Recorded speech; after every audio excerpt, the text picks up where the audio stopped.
আসসালামু আলাইকুম। আজকে নিয়ে আসলাম আবার নতুন রান্নার রেসিপি, ইলিশ মাছ দিয়ে পুঁই শাক।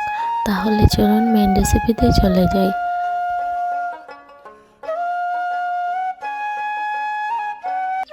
মাছটাকে আগে ভেজে নেব। এখানে দিয়ে দিলাম পরিমাণ মতো মরিচের গুঁড়ো এবং সামান্য হলুদের গুঁড়ো।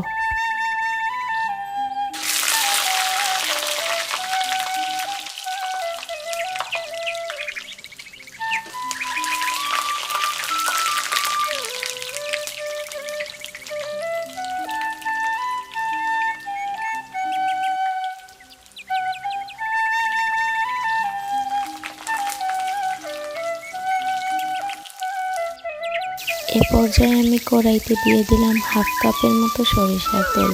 তারপর দিয়ে দিলাম রসুন বাটা, দিয়ে দিলাম 3 টেবিল চামচ পেঁয়াজ বাটা,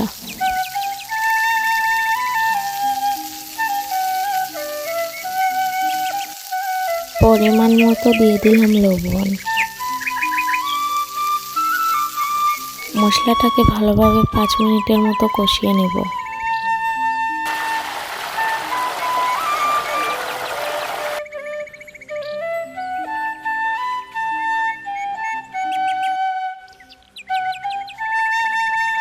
দিয়ে দিলাম 1 চা চামচ মরিচের গুঁড়ো এবং হাফ চা চামচ হলুদের গুঁড়ো।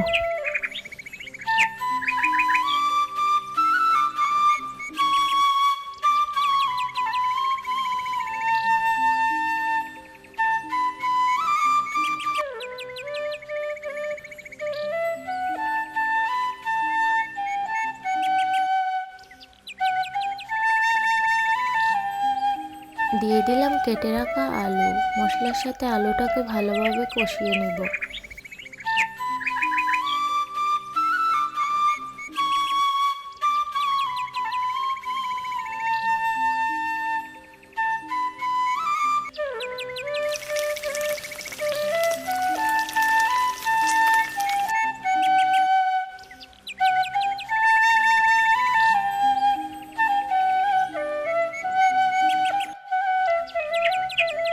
দুই 3 মিনিটের মতো আলুটাকে কষিয়ে নিয়েছি। এখন দিয়ে দেব কেটে রাখা পুঁই শাক।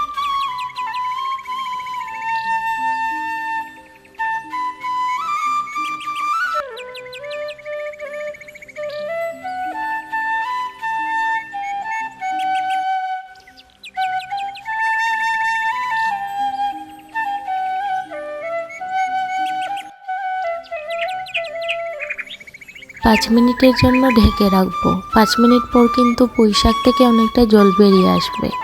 আমি কিন্তু এখানে কোনো জল অ্যাড করিনি।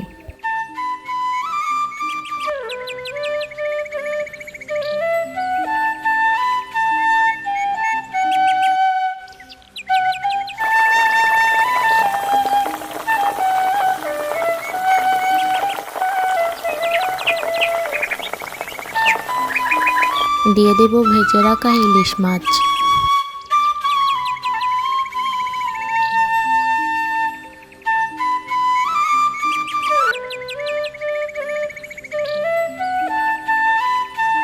দিয়ে দিলাম অল্প পরিমাণে জল।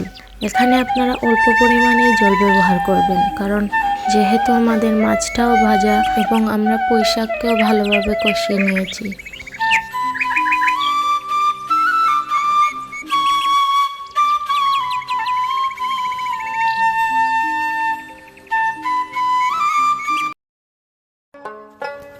এই তো তৈরি হয়ে গেল আমাদের মজাদার ইলিশ মাছ দিয়ে পুঁই শাকের তরকারি।